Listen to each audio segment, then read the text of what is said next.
Hi everyone, welcome to Homula Realty channel. My name is Ray Azar. I'm the broker manager of Homula Realty, and today we're going to talk about another exciting topic, which is going to be purchasing pre-construction properties. We want to know which option is best for you as an end user or an investor. But before we start, I'd like to disclose that this is not real estate advice, and we are simply sharing our opinion regarding the topic that we're discussing. You still need to get advice from your local professional experts, including your real estate salesperson, lawyer, or mortgage broker, to evaluate your own individual needs. Before we forget, in order to keep updated about the market news and receive our informative and educational content, click on like button, subscribe to our channel, and by clicking on the notification or the bell button, you'll stay updated and receive notifications of our future videos.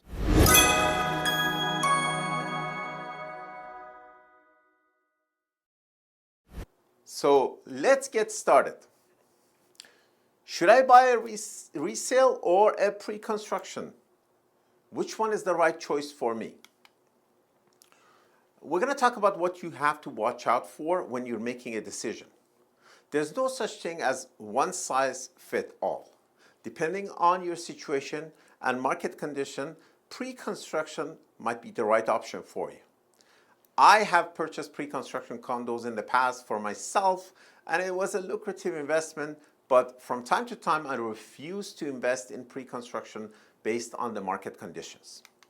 Now, I have two rules that I follow, and we're going to discuss that a little bit further, but I do not purchase when the increase in price in the market value has been too aggressive in the past year. The other rule that I have is I do not purchase when I can get a resale property for a substantially lower price than the pre-construction prices. And also, I do not purchase when the incentives are too good to be true. So we're going to discuss each one of those individual items. But let's talk about the builder's incentives. Some of the incentives that sometimes they offer is, for example, a 5% total deposit. Normally, a lot of builders, they require you to pay anywhere between 15 to 25% deposit. If they are willing to sell you the property with 5% down payment, chances are this is leftover inventory or units that have a problem. So when people tell me, hey, I found this great opportunity at 5% down payment, I say, maybe you should run, okay? The other thing is when they're offering a higher than normal commission to the salesperson that's representing you. So for instance, a builder might offer anywhere between 2.5% to 4% commission to an agent to purchase a unit, but all of a sudden they have this promotion that they're paying 7% or even higher commission to a salesperson that brings them a buyer. Once again, builders are not in the business of making real estate professionals rich. If they're offering a higher commission, there's a reason for it. And finally, when they have these promotions like free parking, appliances, or upgrades, but not at the beginning of the sale, but towards the end of it. Again, once again, this is leftover inventory. They're trying to get you to purchase units that nobody else wanted by having these sorts of promotions. All right, now, you gotta evaluate the price that you end up paying for the unit and compare it to existing products in the market. This is the second item that I discussed. Remember, the price that you see on the contract is not the final price you're paying. There are additional charges that you have to pay at the end of the process when you're closing the deal. And those are called closing costs. You have to make sure that you know how much the unit is going to cost you at the end of the day. We're going to give you some more detail about that, so stick around and watch the rest of the video to get some helpful hints and information that are going to help you make a decision. So we are going to talk about a few topics. One of them is the different levels of sales that builders have. Generally, the builders do not like to sell the products by using a salesperson or a real estate agent. So what they do is they normally have the first stage of the sale, which is called friends and family. This is all the people that they know and all the people that have dealt with them in the past, and they invite them to this friends and family event. And in this friends and family event, they generally have some sort of promotion going on, and they try to sell the product directly to people that they already know. The next level of sale that most of the builders have is called platinum agent stage.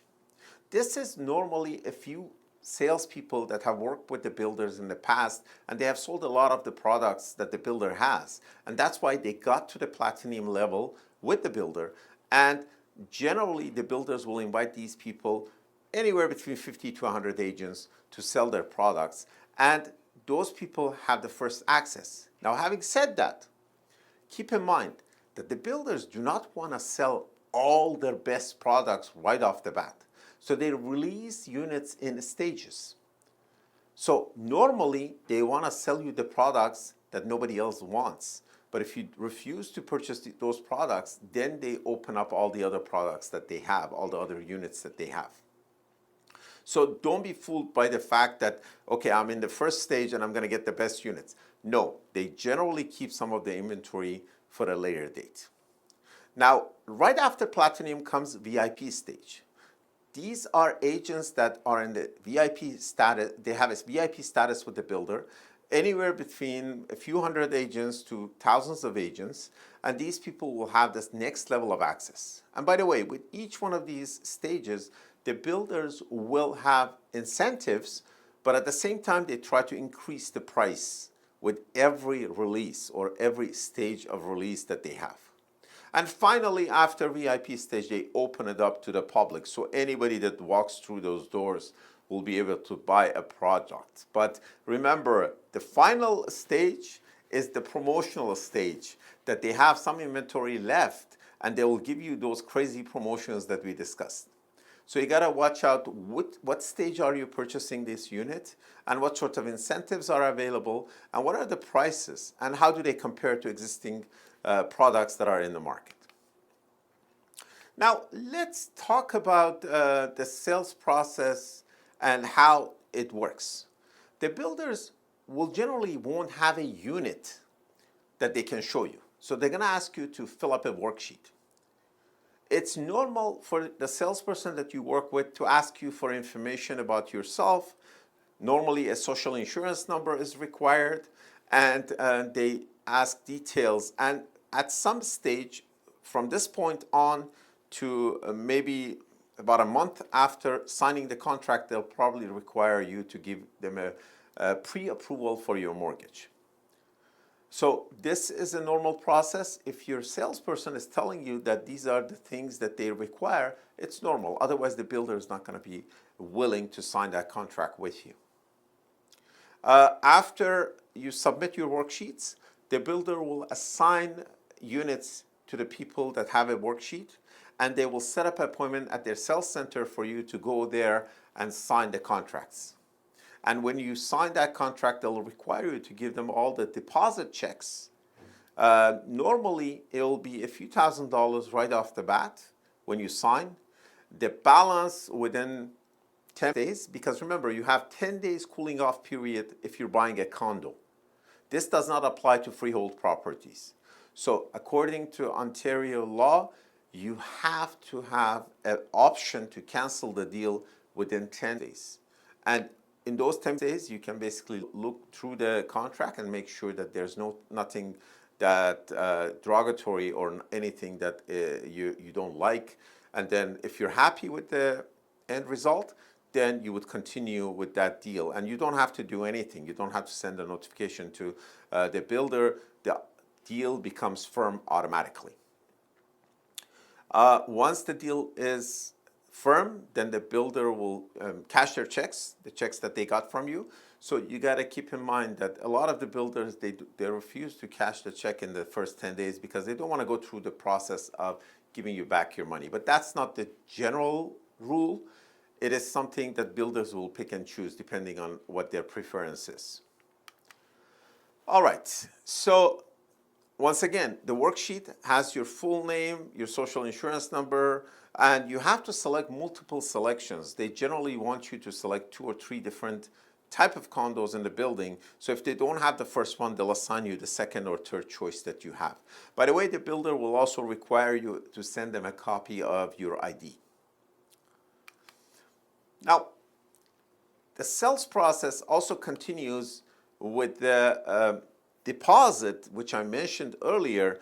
But one thing that you have to keep in mind in the deposit, all the future deposit checks have to be submitted to the builder at this stage. So if you have a deposit in 6 months or a year or 2 years, the builder will generally want you to give them all those checks in advance.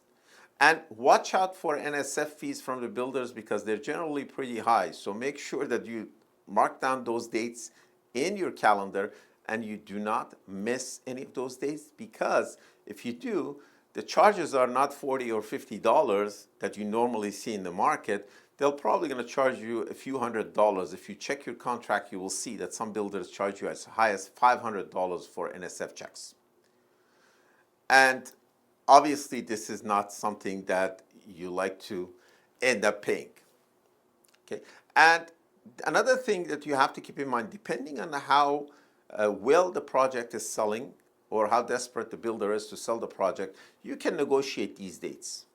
You can tell them that you want to pay the deposits a little bit later, or if you think that you're going to have a problem with any of these checks, reach out to the builder in advance and make sure that you let them know that you want the extension for the deposit.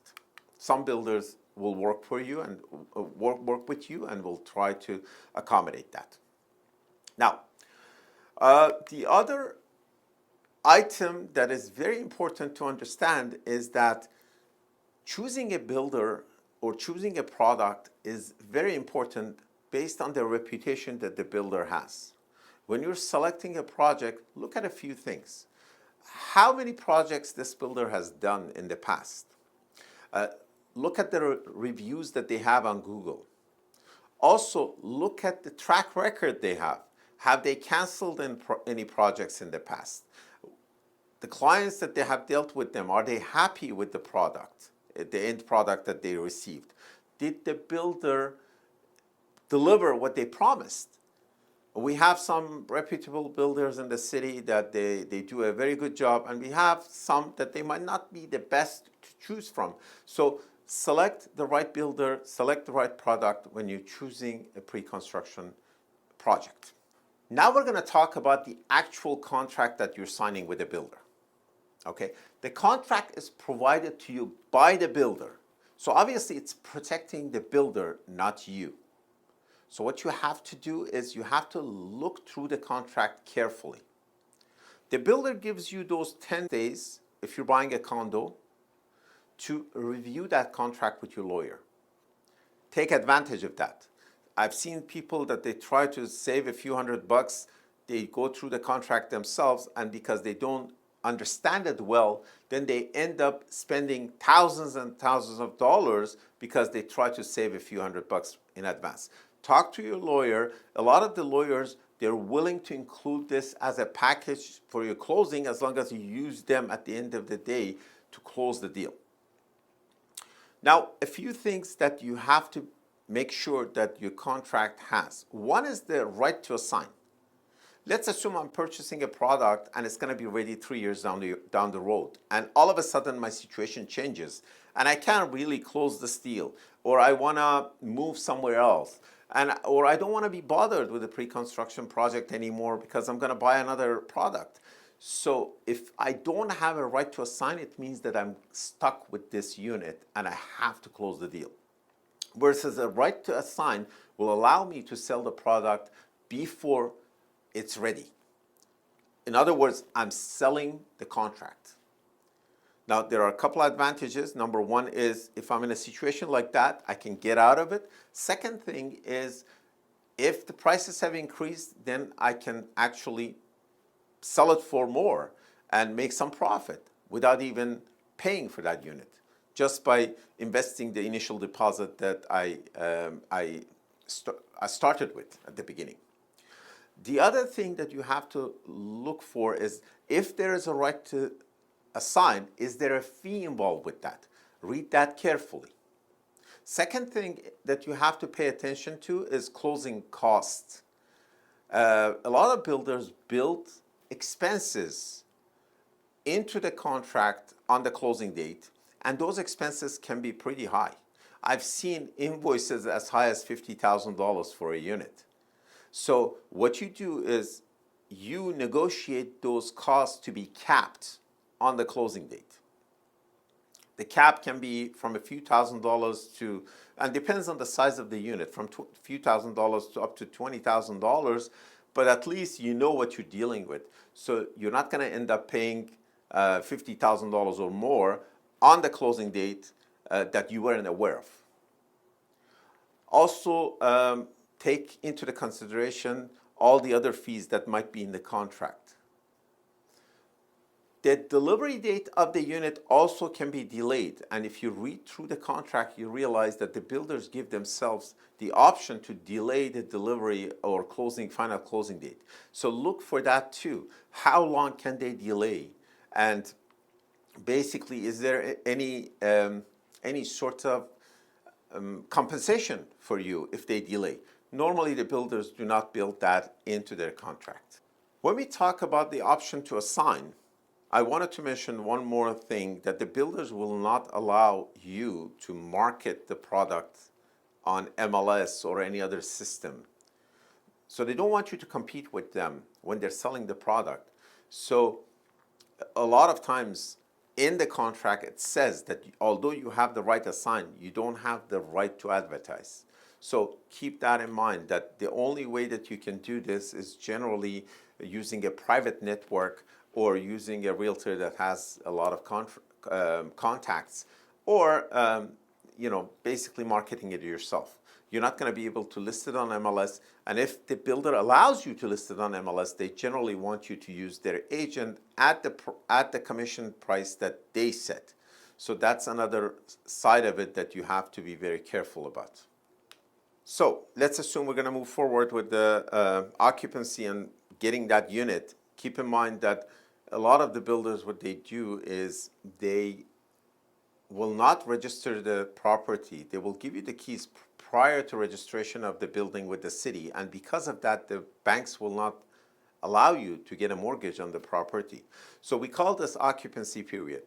The occupancy period can go anywhere between a month to a year.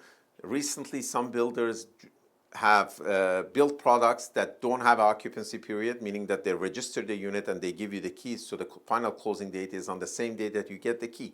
But majority of builders in the city, they have an occupancy period. And during that occupancy period, you're paying an amount to the builder, which is called occupancy fee. And that amount is similar to the interest that you normally pay to your mortgage. Watch out what type of interest they're charging, how much they're charging you, and also you have to pay your maintenance fee during that period of time. Another thing is all the products are registered with Terion, so you have a warranty on these products. Just keep in mind that you have to be up to date and you have to watch out for the deadlines with Terion warranty, because the Terion warranty wants you to send them any report of any issues within certain deadlines, and you want to make sure that you don't miss those deadlines. Now let's talk about taxes for the property that you buy. Because it's a brand new property, you have to pay HST, but a lot of builders, what they do is they build the HST into the price. So the price you're paying includes the HST minus the HST rebate. What is HST rebate? The government allows you to get a rebate if you are using the property for your own use or you're renting it out. The difference is if you're buying that property for your own use, then the rebate applies on the closing date. But if you're renting the property out, then you would have to pay the HST rebate to the government, and then you have to send them the proof that you have rented the unit out with the contract and all the required documents, and then the government will refund you the HST rebate once they have the proof. HST rebates is approximately around $24,000. I'm not going to get into the details. That's the topic of another video. But keep in mind that you might have to come up with this amount on the closing date if you have rented the unit during occupancy period, or if you have indicated that this is an investment property to the builder. Even if the builder feels that you haven't told them the truth and you are intending to sell that product at a later time as an investment, then they can apply that HST rebate and collect that amount from you for the government, so that way they're not liable for any issues. For the people that are foreign buyers, they have to keep in mind that that amount has to be paid. On top of that, a lot of the people that are foreign buyers, they have to make sure that they have a higher deposit with the builder. Majority of builders will charge double the amount if they realize that the person is non-resident of Canada. So let's assume you're an investor and you bought this property to sell. Right after the final closing, when the deal is closed, you paid your closing costs, you paid your lawyer, and you got your mortgage, you can list the property on MLS. If you sell the product before occupying it personally for 1 year, then this is considered an investment property and you would have to pay taxes to the government. Okay? Now, the government will decide if this qualifies as a capital gain or it's going to be an income, depending on how frequently you're doing this. But keep in mind that you might end up paying about 25% of your profit to the government. Now also, if you sell it for less than 1 year period of time from the date of closing, you might end up paying the HST rebate if you have taken advantage of that.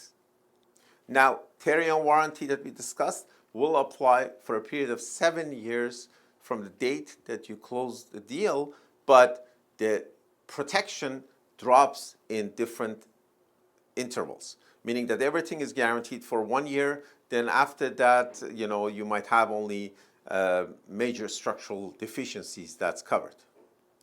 Again, that's a big topic that we can have a whole video about it. I'm not going to get into the details of that, but if you have any questions, you can put it in the comments down here, or you can watch our future videos about Tarion warranty. Now, normally, the highest increase in price of the condo is not in the first year that you buy the property. And the reason for that is because majority of investors, they're going to try to sell the products within that first year. And if that's the case, you have a lot of products coming to the market and everybody's competing in order to sell the product. But after the period of one year, you will see a higher jump in price if the market continues to improve.